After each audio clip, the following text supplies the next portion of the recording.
Coming up tonight on Newswatch 16, the city approves a construction college town development.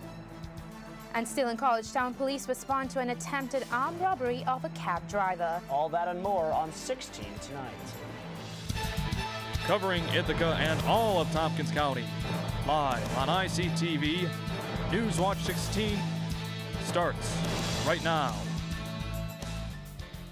Cornell University has announced a new president. Good evening, I'm Michael Schwartz. And I'm Noreyana Fernando. That story is first on 16 tonight. Cornell University announced today that Elizabeth Garrett will become the university's 13th president. Garrett will be the university's first female president, replacing current president David Scarton, who will be leaving to head the Smithsonian Institution. Garrett joins Cornell from USC, where she oversaw all of the university's academic schools as provost. Garrett will soon join the faculties of Cornell Law School and the Department of Government as well. In a statement released by Cornell, Garrett said that she is excited to join the university community and is honored to have been selected by the university. The City of Ithaca Planning Board gave the go-ahead for the construction of a new college town development. Newswatch 16's Julia Manchester has more. In just 2 years, the 307th block of College Avenue will be transformed into a 6-story apartment building, complete with a pocket park and a ground-level Green Star grocery store. The project, called College Town Crossing, was created by College Town developer Josh Lauer. The name sums it up. It's a crossing of different modes of transportation, a crossing of people. The City of Ithaca Planning Board approved the development last week, but the road to approval was not an easy one.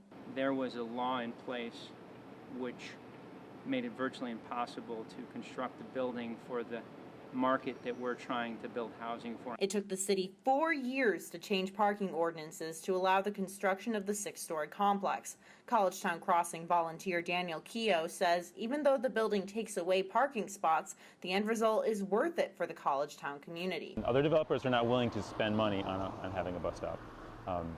It was really a big emphasis on housing, about space for people instead of space for automobiles.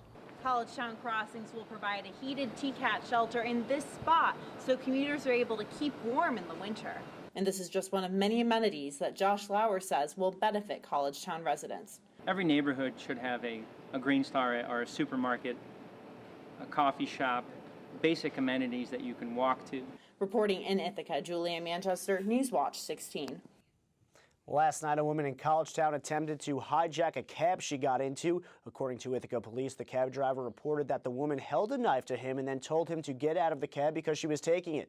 As the suspect attempted to put the cab into gear, the driver grabbed the suspect's arm, causing her to drop the knife. The suspect fled by the time Ithaca police arrived to the intersection of Eddy and East Buffalo Street around 9 p.m. According to a news release from the Ithaca police, a foot search was conducted in the area, but the suspect was not found. Hotel construction in downtown Ithaca has taken a new step forward. Ergo Hotels, the company behind the long-awaited Ithaca Marriott, announced that they have chosen a contractor.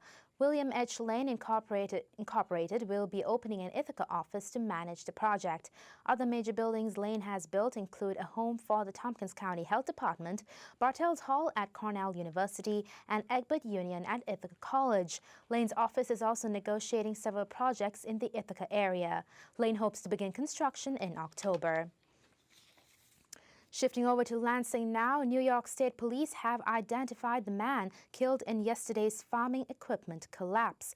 46-year-old Craig Schenk of Lansing was killed after a combine corn harvester fell on top of him.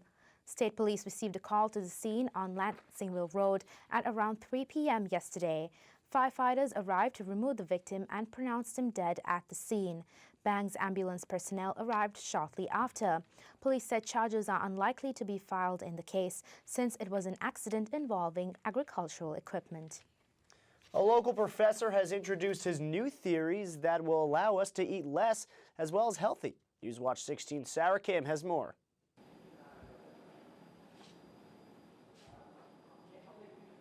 Cornell University researcher and professor of consumer behavior Dr. Brian Wansink recently released a new book discussing his theories on mindful and mindless eating, sharing alternative ways to lose weight. In his book, Slim by Design, Wansink said people need to focus on altering their food environment so they subconsciously eat less and make better food choices. Mindless eating is something we all do. We may think we're master and command of our food choices, but we're not. We do it by telling people to change the patterns in their life. Wansink said increasing the attractiveness of eating more fruits and vegetables will help raise profits for grocery stores. And a local Ithaca market, PNC Fresh, agrees with Wansink. In response to Wansink's eating plan outlined in Slim by Design, PNC Fresh store manager Alan Malik said, PNC Fresh will continue to promote fresh fruits and vegetables through our merchandising and advertising strategies. Wansink, who is also the director of the university's Food and Brand Lab, said changing the 5 most important food environments, the home, restaurants, schools, the office, and the grocery store, can help people eat healthier. The Cornell professor's new approach to eating allows people to interact with food in a healthier way. In Ithaca, Sarah Kim, Newswatch 16. Moving on to some state news, medical marijuana might be coming to New York sooner than planned. Acting Health Commissioner Howard Zucker has asked for federal permission to import out-of-state marijuana for children who suffer from epilepsy. Zucker states that there is evidence that marijuana will help young patients who are not responding to conventional epileptic treatments. A recently enacted state law will make medical marijuana available for distribution in 2016. Zucker, along with Senators Charles Schumer and Kirsten Gillibrand, argue that many patients need access sooner than the new law will allow. Still ahead tonight on Newswatch 16, details of a shooting outside a North Carolina high school. But first, let's head on over for a quick look at your weather with meteorologist Elisa Raffa. Thanks, guys. We are keeping an eye on some storms that are moving through Ithaca. You can see the radar has blown up with some thunderstorms, lightning, and we were hearing some rumbles of thunder. We'll keep an eye on them, and I'll track them for you when we come back, plus a look at your 7-day forecast. But first, we got to head over to sports with Audra Baster. Audra? Coming up on sports, I'm joined by Bombers Live color commentator Jake Asman, and we're also covering Major League Baseball's wild card playoffs. Stay tuned.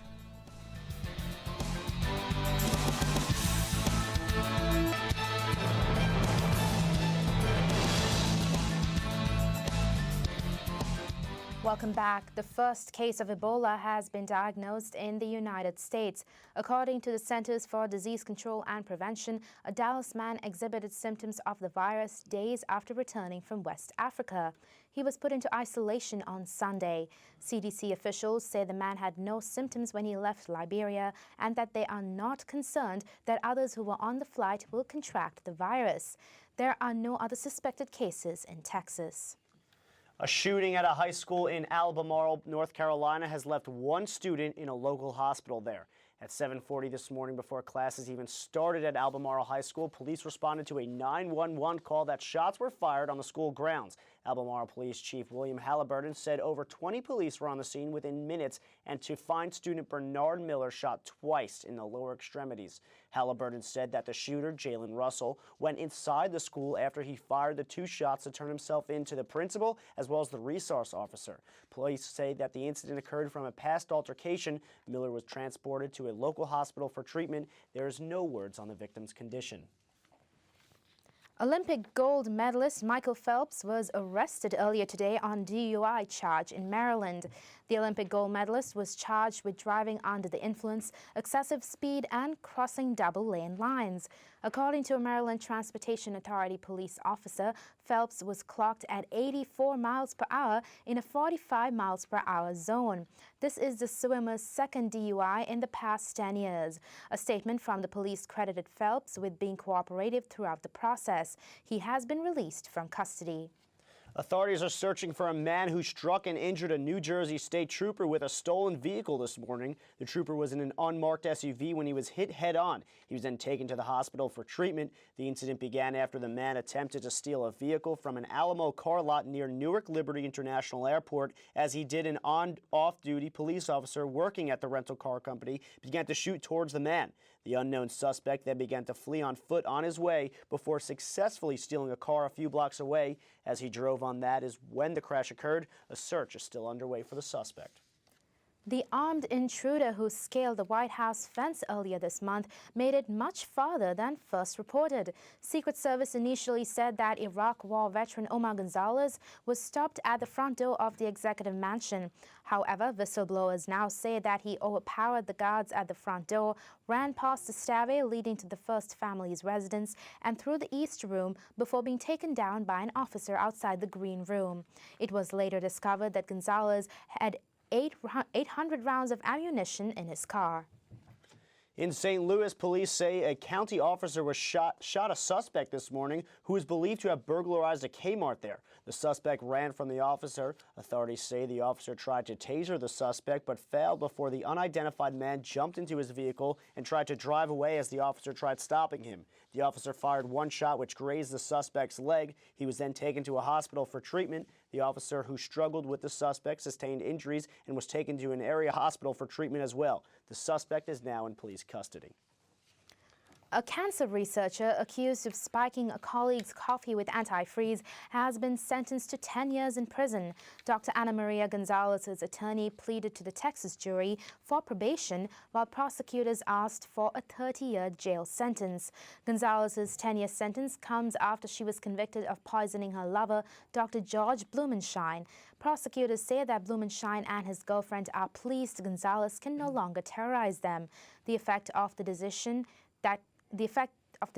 could have far-reaching effects, as Gonzalez was highly respected in the medical field. The defense said that it plans to file an appeal. Thousands of protesters crowded Hong Kong streets earlier today demanding full democracy. Residents there are upset with the Chinese government after it was announced last month that only Beijing-vetted candidates would be allowed to participate in upcoming elections. Protesters brought masks and protective goggles with them in preparation for a struggle with police. The current demonstrations are the largest in Hong Kong since 1997. This breaks China's agreement where Hong Kong residents would be able to freely elect their chief executive by 2017. The Islamic State took control of the Al Bu'aitha, a town 50 miles northwest of Baghdad. Dozens of ISIS militants attacked the town's military base, killing Iraqi soldiers in the process. The Anbar provincial deputy head said that ISIS militants also seized a large weapons cache. ISIS released images claiming to show the takeover, though they have not been verified. This attack comes just a week after details emerged of the killing of more than 100 Iraqi soldiers at nearby bases. ISIS has spread out across the Anbar region in the past few months, targeting military bases one by one. 5 more bodies were discovered near the peak of Mount Antake in central Japan yesterday, bringing the number of those confirmed presumed dead after Saturday's volcanic eruption to 36, authorities say. The effort to recover bodies from the volcano has been put on hold as ash and toxic gas have forced rescuers to suspend their efforts. Japan's meteorological agency warned that the mountain could erupt again in the next few days. The agency is responsible for monitoring volcanic activity and has come under intense scrutiny for not giving any warning of the eruption 3 days ago.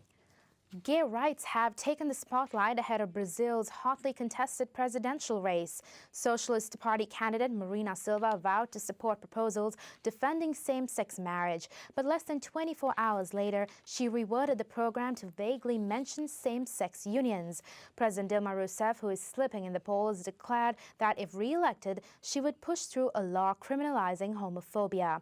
Brazil's first openly gay lawmaker, Congressman Gene Wills, said politicians are going for the protest vote, but the result is still positive. The election is set to take place this Sunday. When we return here on Newswatch 16, we'll be joined by our very own meteorologist, Elisa Rafa, on what's ahead. Plus live sports with Audra Baster as she gives us an update on the Ithaca Bombers gridiron. We'll be right back.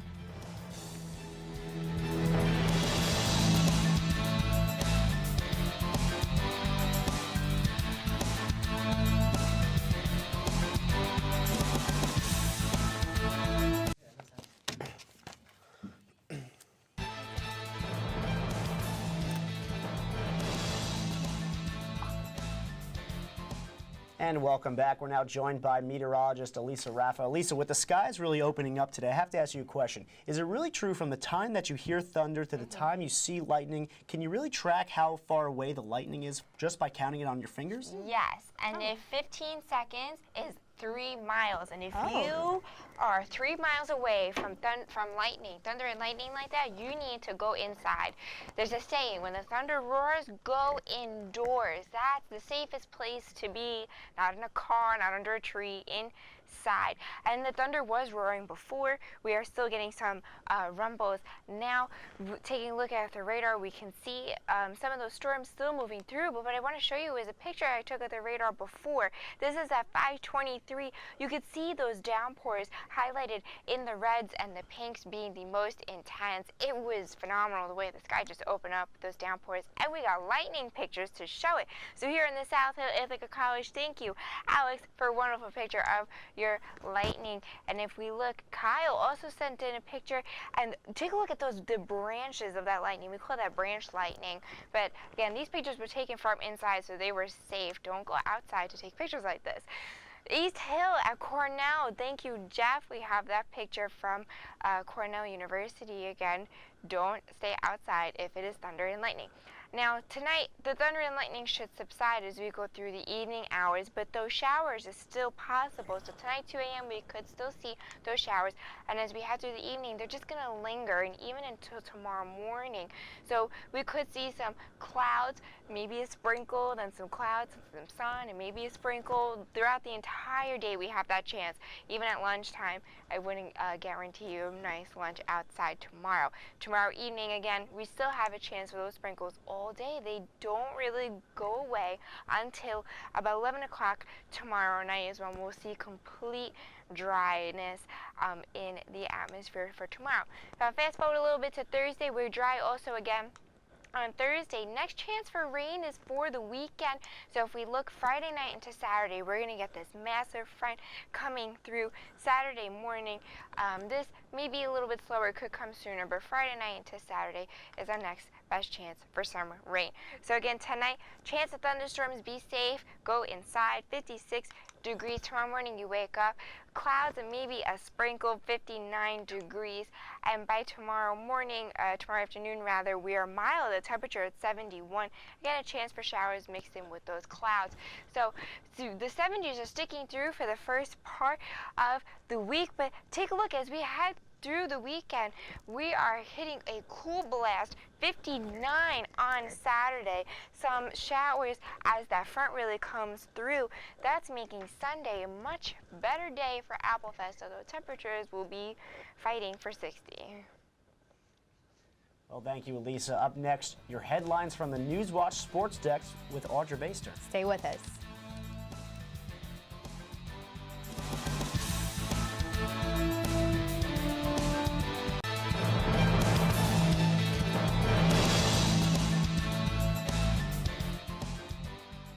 Welcome back to Newswatch 16. I'm Audra Baster. Getting right onto the sports on the East and South Hill, let's start with Cornell. The women's field hockey team battled Monmouth College this past weekend. The Big Red continued their winning streak and are now currently 7-1 on the season. Forward freshman Kristen Myers capped off a fantastic weekend with 1 goal and 1 assist. She was also named Ivy League Rookie of the Week. Cornell's Katie Garrity also scored for the visitors, and goalie Elizabeth Schaeffler recorded 2 saves. In the second half of the game, Cornell outscored their opponent of 6-2. With this win, Cornell has earned their first ever national ranking. Back to Ithaca College, we're traveling to the Canal in Geneva, New York for some men's crew. The team competed this weekend in the Hobart Challenge in 3 events, winning 2 first-place finishes. Out of 6 crews, Ithaca opened strong, recording a time of 17 minutes and 13 seconds, taking the top spot in the Varsity 4. Close behind was Ithaca's B team, that was just 13 seconds later.